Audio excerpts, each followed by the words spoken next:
Greetings and welcome to another episode of Super Speak Sundays. I'm your host, James the Orator.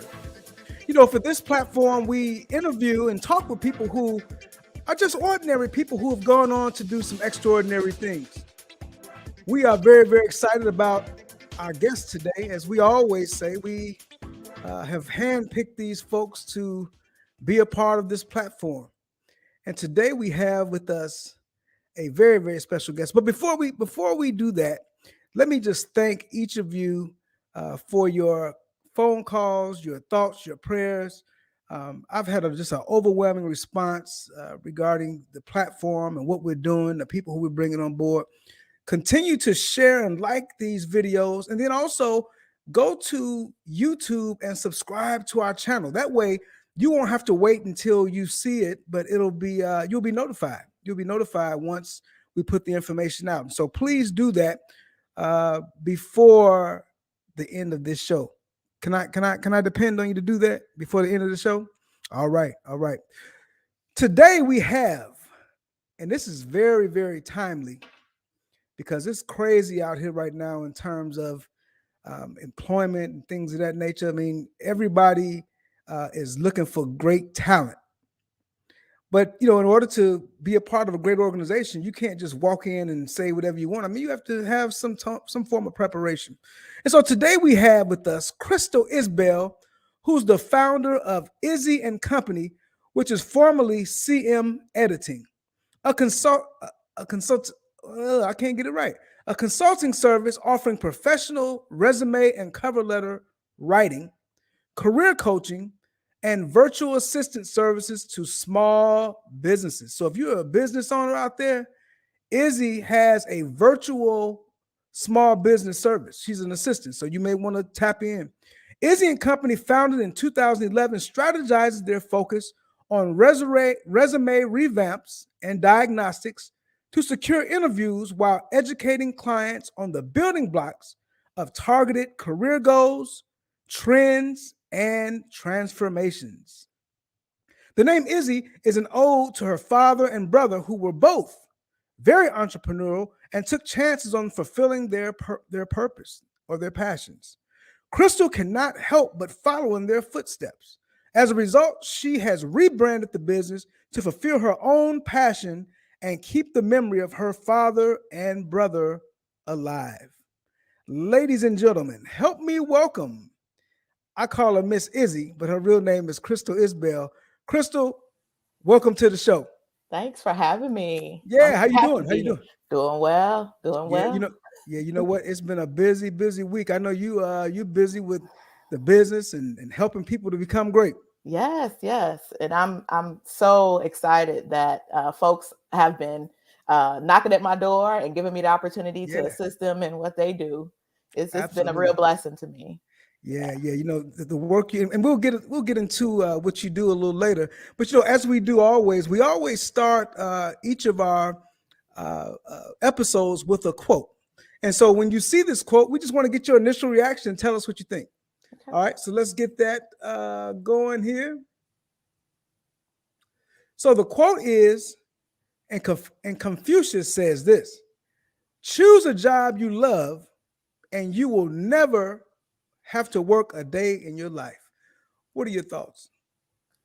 Wow. I've seen this quote before. And to me, if I think about what your purpose is, what your passion is, if you get up every day and feel like you never have to be paid to do what you do, it will never feel like work. I feel like work is has a negative connotation to it, but having the passion and the destiny, or passion and the drive, I feel like that is the equivalent to getting to your destiny. And that in turn makes you feel like you're living your dreams every day. Absolutely. So, yeah. I tell people all the time, I've had a lot of different jobs. I've done a lot of different things, but only when I do things that make me smile and make me happy, I don't feel like I'm working. For instance, what I'm doing right now, I do not feel at all like I'm working. I mean, I could do this all day, every day, talk with people, interview them, and then being able to share the information because what it does is twofold. Number one, it helps me to continue to inspire others, but then it gives people a platform to be able to talk about their businesses or their experiences, so others, will hear. I think people need to see other folks walking the walk, talking the talk, Absolutely, absolutely, and they're very, very inspired. important. Yeah. You mentioned one thing about being able to find your passion. So many people look for employment opportunities, or even a business, whether they want to start a business. Sometimes we get it wrong and do it for all the wrong reasons, like money. Like sometimes money is our motivator. Talk a little bit about how you consult with your clients in terms of being able to make a decision, making money versus doing, something that you love. I think in terms of how I approach this is, I talk to folks. I really like to have a real conversation, real conversation around what their goals are, what they continue and wish to see for their lives each day. And I try to correlate that with what they're doing now and what they can do. And that may mean me bringing up some opportunities that they may not have heard of, considering their transferable skills and bringing that together with what their passions might be. I have a questionnaire that folks fill out, and they're able to do that on there. And between that and our phone conversations, I try to get to know my clients on a personal level and tell me about some of your hobbies too. It's not even just about like your work skills, the things that you do. Maybe you have a small business, but you are stuck in this 9-to-5 that is very comfortable. We can switch that up. I can flip that for you. We can make sure that you get to where you want to be. I think that's a great, first start. And in one of our previous episodes, we talked about, building relationships and building trust at the beginning. How important is building trust? Because, some people might think, just putting a resume together is just, it's no big deal.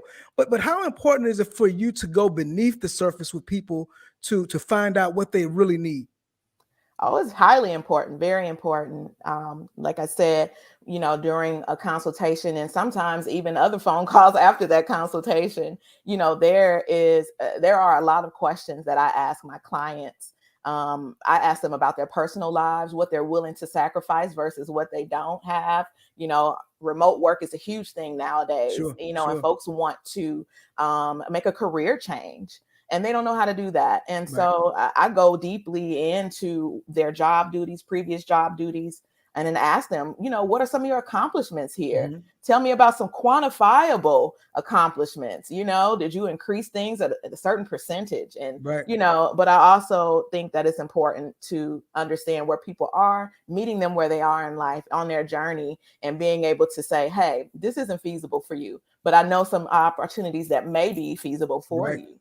And then bringing it together, because I feel like we don't take a closer look at folks deeply on a human level. We just want to get this job, crank it out, and be gone. But I really like to take care with my clients and let them know that, I'm here to support you in your dreams, and don't think that you can't have X job because you don't have this degree or what have you, or this particular background. Absolutely. We had a previous conversation with Sterling, one of our previous participants in the podcast, and Sterling Davis from Ethosity Property Management talked about being able to put the relationship over our ROI. So the relationship is more important than the money. Of course, we want to make money, but at the end of the day, it's about building that relationship, because you never know how that relationship will yield more business based on what you did with that one person. Absolutely. I've seen so many return clients and folks referring me. I'm just completely, just surprised and amazed at what, me being so personable can do. And I think that we all need to just care more about each other, just on a human level anyway, but I've seen the fruits of that, and I'm not doing it just because I'm doing it, because that's naturally kind of just who I am. And, you just never know. Folks are pleased, and they want to be in your energy. They want to be in part of your circle, and they want to help you, help them, and help the other folks around them. And so I think it's very important. that we Absolutely. build that trust, build those relationships. It's very important. Right. Now, you know what? So let's go back. Let's go back to growing up. And I mean, were you exposed to entrepreneurs? I mean, how did you, how did this business come to fruition? I mean, what is it that made you want to, uh, taste the fruits of entrepreneurship? So I grew up around, my dad was entrepreneurial. He actually owned a car wash when I was a kid, detailing business. He even Okay. also did it like out of our home. And I had an older brother who had a business, but I didn't think that I would have a business. Actually, Okay. I Okay. didn't even Okay. think about it. I Okay. grew up, I went to college. I thought, that was the thing. Go to college, get the degree, get the piece of paper, get the Right. job, and you just move in that. It wasn't until I finished graduate school, I remember not being able to find a job. Oh, wow. And I, back in the day when bookstores, I'm dating myself, were still a thing, I went Right. in there. I was so just like, I just, couldn't figure out why I wasn't getting these jobs. Right. I went in there, I pulled every resume and cover letter book, and I sat in there for hours. And I started to, it was a self-taught, this is a self-taught skill for me. And I figured out how to create the language needed, how to create the tone and the voice. And Oh, these wow. things are skills that I just kind of started like honing on over time and practicing. And I hadn't even, by 2011, a friend of mine, she is a photographer. Hmm. She would hear me saying things to folks. You should do this on your resume. Right. She's like, why don't you have a business page? Yes. You need a Yes. business page. Yes. And that is how I became, it was literally self-taught. And Wow. she encouraged me. Another entrepreneur inspired me to get my page, on Facebook, to be able to push out the knowledge that I had. And I Right. was like, and that light bulb went on, and I was like, I do want to help folks with this. Yes. I Yes. I am pretty good at what I do, Right. and so I've been helping other folks in that way. And that's how it came to be. I had no intent on being an entrepreneur, even though it was around me. I Right. didn't know that would be the thing for me. And Absolutely. so it just kind of lit a fire in me, and I was just like, oh. And then you have other ideas that come, and Yes. you're like, okay, the light bulb is going off. I think I can kind of balance this and scale this to do other things. And Exactly. so Exactly. yeah, that's how I Oh, was born. that's you know what, that story fires me up, because you Mm, know what, part of the reason why we created this platform is to showcase the stories and the end results of what people have gone through to get where they are. mhm. We're all just ordinary people, That's right. who have made a decision to do some extraordinary things. And so, wouldn't you? Well, I don't want to bait you in, but what are your thoughts about just the average person who's saying, I have a gift, I have something I want to do, but nobody will listen to me or nobody will buy my product. What do you tell that person? I tell them that, don't stop. Yeah, Don't just keep going. It's not about what someone isn't going to do. It's going to be that one person that does, that's it. and your life will be changed forever. That's it. And get a group. I would also recommend being around people who are like-minded, Hmm. folks that are here to lift you up and support you. You Right. know that I had a sister supporting me, telling me, I like what you're doing. I see you. Yeah. Go ahead on and Yeah. push that button and make that page. That's it. And That's it. and you just need one person. She was one person that One changed my person. life. I've been One doing this person. now since 2011. Somebody Wow. believed in me. That's it. I could, That's and I, it. sometimes we get so caught up in the just the ebb and flow of day and day in Right. and day out that we can't even see our own light. That's You know it. what I mean? And That's it. so I think that if you have one person, just try to put yourself around one person that's kind of doing something, that's inspiring to you. Yeah. You got to do it. I think, when I think about my journey, the people who I had around me was all, that's always been the X factor, Mm-hmm. because, you are only as great as the people who are around you. I used to tell my Yeah. sons, if you got 10 friends and 10 of them are going to play basketball, but you want to read a book, you're going to play basketball because Yeah. that's what people do. And so we have to understand that the influence of our circle is important. It is. Talk a little Very bit much so. about talk a little bit about so we've seen a transformation in how resumes are created, how people interview. I know back when I applied for a job, and I guess it was in 2012, I guess, I had the traditional resume, and went and, uploaded it to the website and kind of waited. I mean, what is the new trend as it relates to seeking employment? So from what I have been observing is that, virtual interviews are now a huge thing, meaning via Zoom.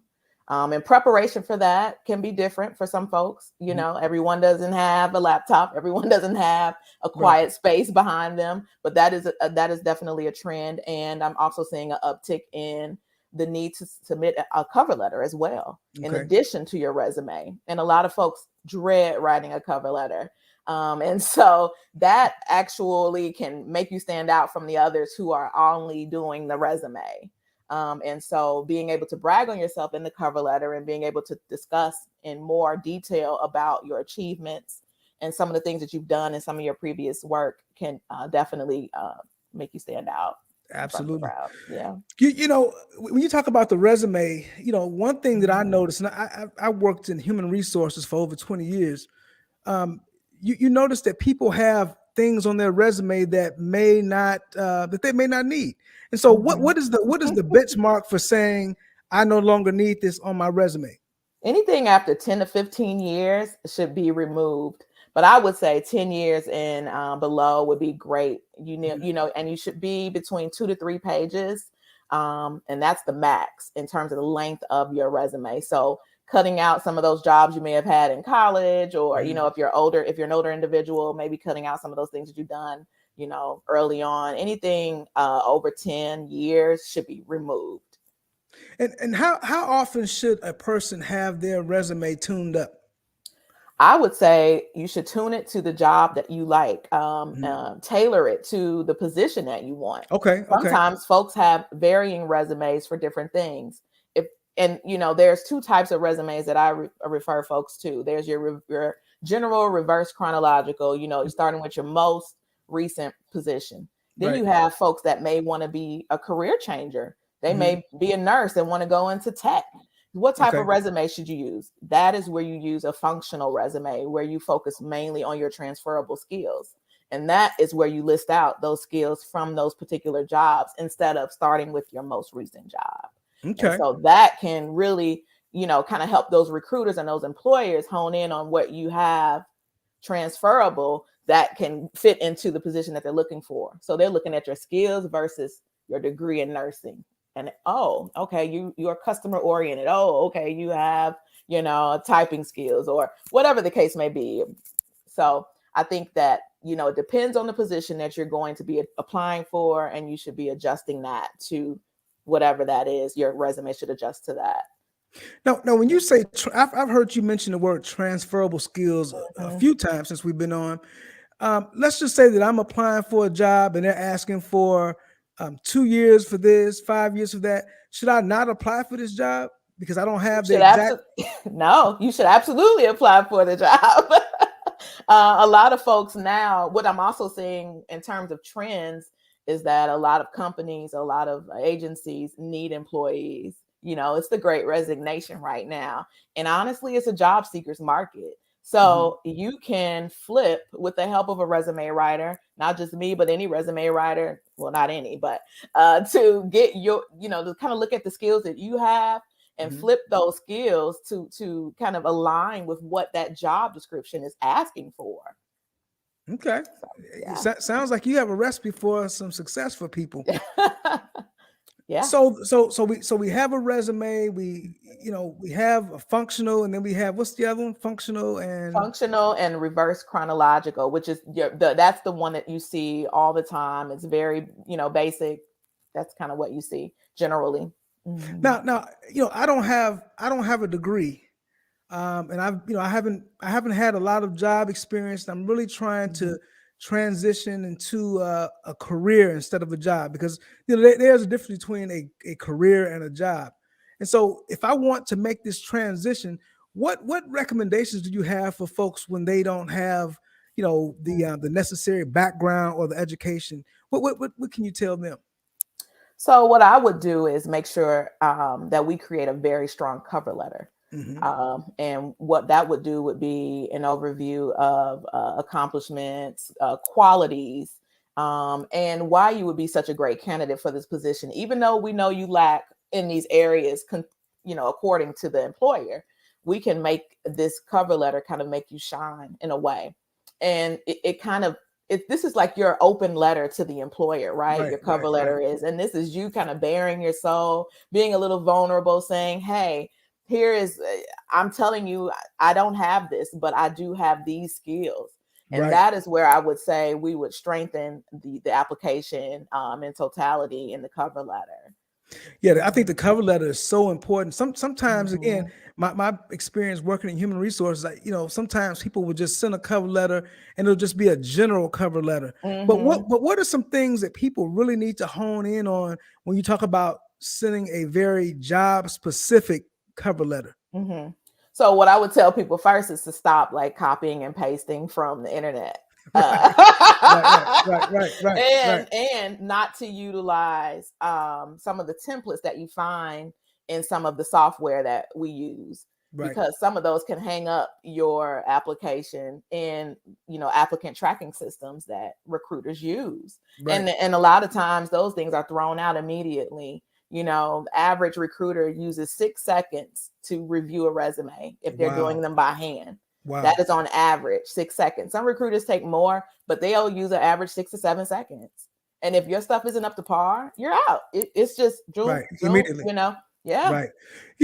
So I think the traditional way of recruiters identifying candidates is to have the physical resume, but now things have become a bit more what's the word I'm looking for? It's a bit more automated. That's the word I'm looking for.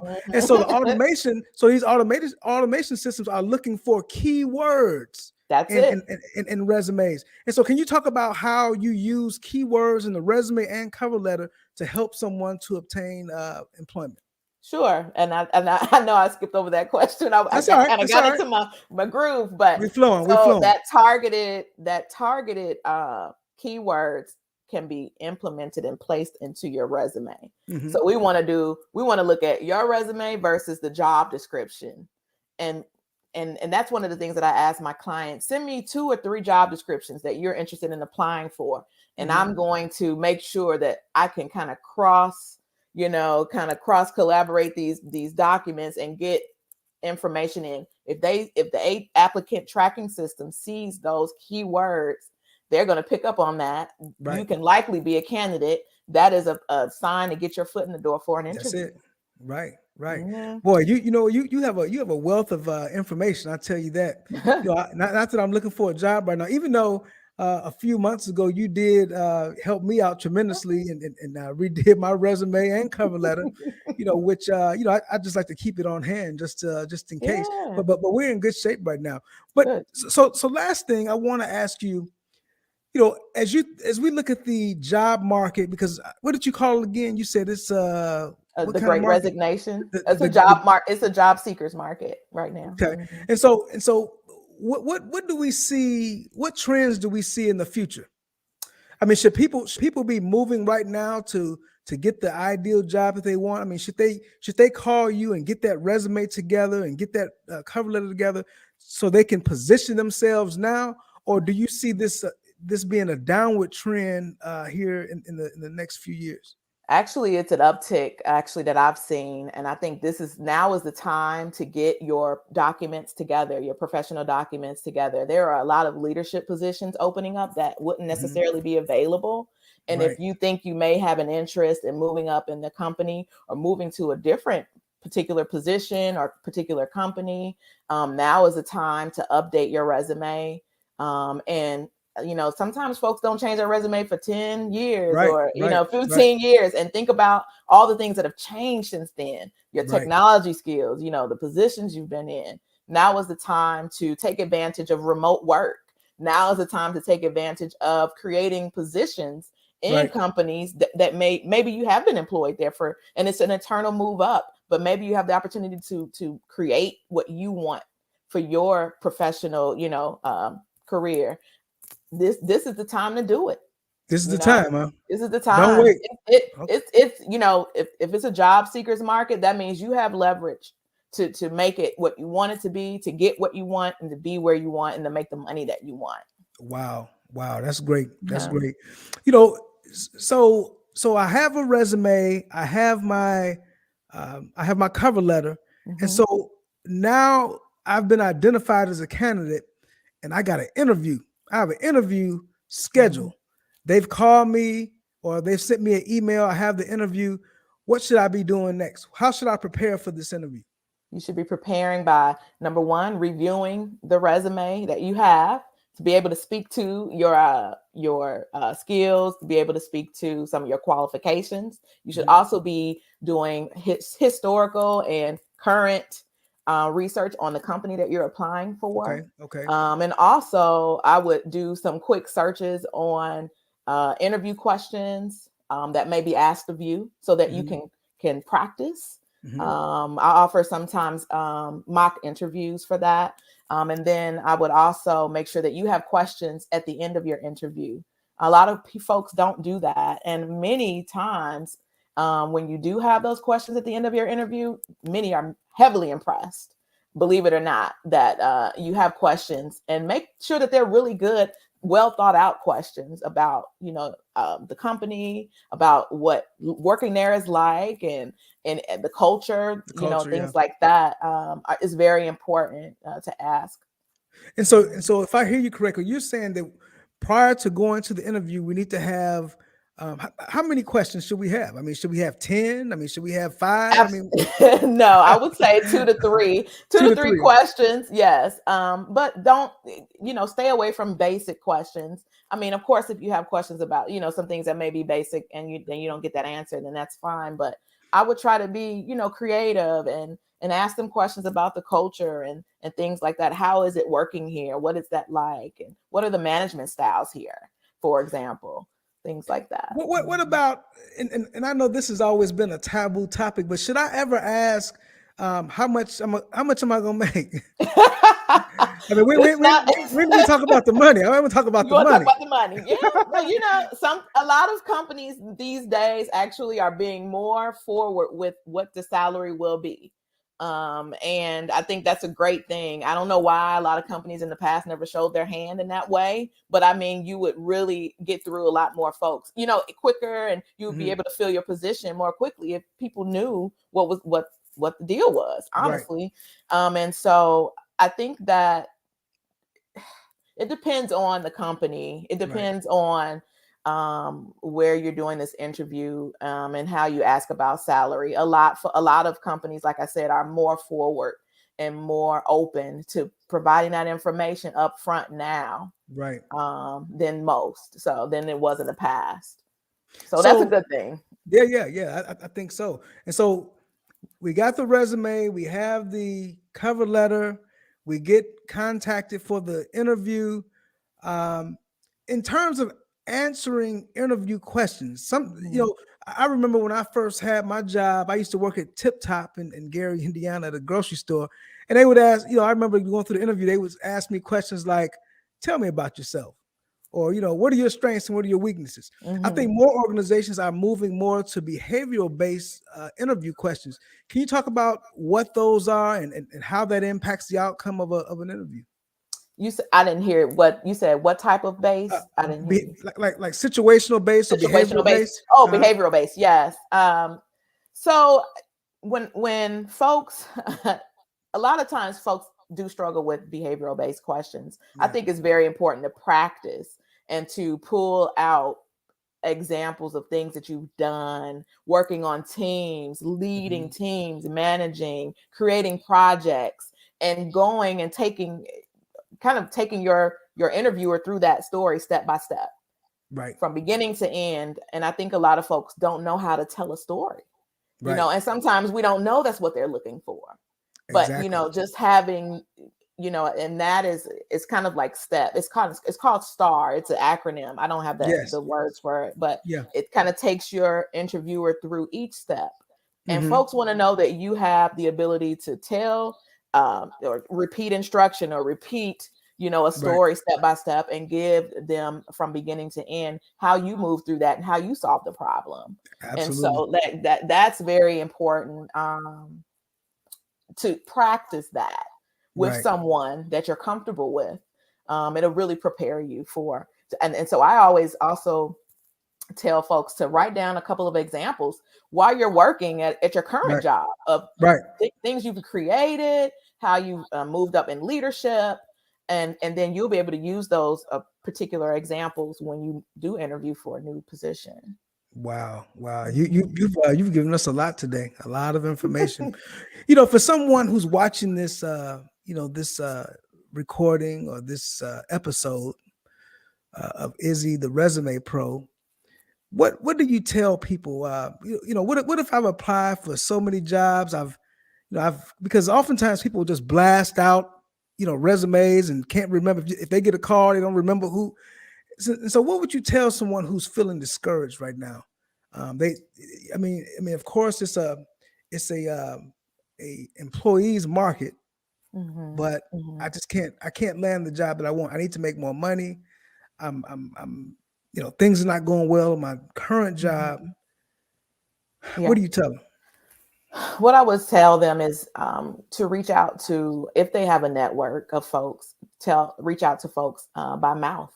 Mhm. Reach out to folks, and be, and if you have the courage to ask folks, if you're on LinkedIn, sometimes folks are posting jobs there, and reach out to them, but also to be encouraged that, sometimes when we aren't offered a position that may necessarily mean that it's for us, that may mean it's not for us. Right. And, and that sometimes folks don't want to hear that either. And I get it. I've been there. Right. I know what it's like to look for a job, to be at a job that you don't really care for.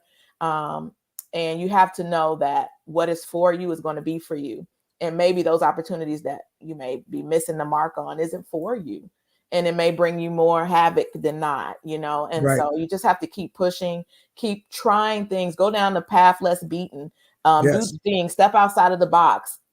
Sometimes certain opportunities come to us wrapped in a way that we don't necessarily expect. That's right. Let's just, and I have to, and we got to get to that place, but Right. be open to things that may not look like what we think they look like. That's it. you That's know it. Hey, those are great words. Hey, I know when I read your bio, you were dedicating this business to your brother and your father. Yeah. I know you lost them both at a very, I guess it was almost less than a year. But Mhm. I would just like to tell you that I know that they are proud of you. We're Thanks. proud of you and all the things that you've done. Continue to help these folks out here. Thank you. People need your services. Trust me, ladies and gentlemen. If you have, you know what? Let me stop. So the link that we're seeing on the tickler, this is a place where a person can get a free 30-minute consultation. Is that right? That's right. Talk about that real quick. So just that kind of gives me an opportunity for you to tap in with me to kind of go over what your needs are, see if we're a good fit, and see if I can help you out. Resume, cover letter, or even virtual assistant services. I can even also help out with recruiting services for your small businesses. So it's kind of like a win-win. Yeah, we didn't even talk about the personal assistant piece. You got a couple minutes just That's to a kind new, of talk about that? yeah.